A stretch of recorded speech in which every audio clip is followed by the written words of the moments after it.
Selasa 7 Agustus 2018, kejuaraan softball tingkat pelajar usia 18 tahun yang memperebutkan Wali Kota Cup 2018 yang digelar di lapangan Karebosi Kota Makassar mempertemukan SMA Yayasan Pupuk Kaltim atau YPK Bontang dengan Pikadili Makassar.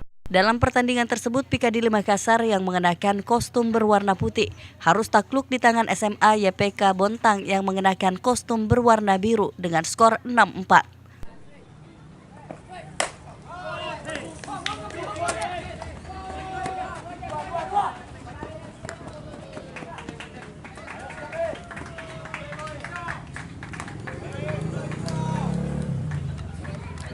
Meskipun berhasil menaklukkan Pikadili Makassar, SMA YPK Bontang menganggap bahwa tim Pikadili Makassar merupakan lawan yang cukup berat. Dikarenakan Pikadili Makassar lebih siap dari segi batting atau memukul bola. Memang untuk lawan Pikadili tadi agak lumayan berat ya.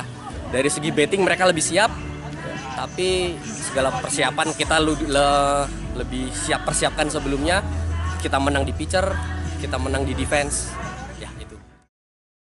Pihak Pikadili Makassar pun mengaku lawannya tersebut unggul dari segi mental bertanding.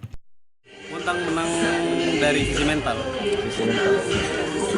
Karena kita drop karena pitcher kita telat panasnya, jadi kita kecolongan di awal. Iksan, Fajar TV dan Fajar Radio melaporkan.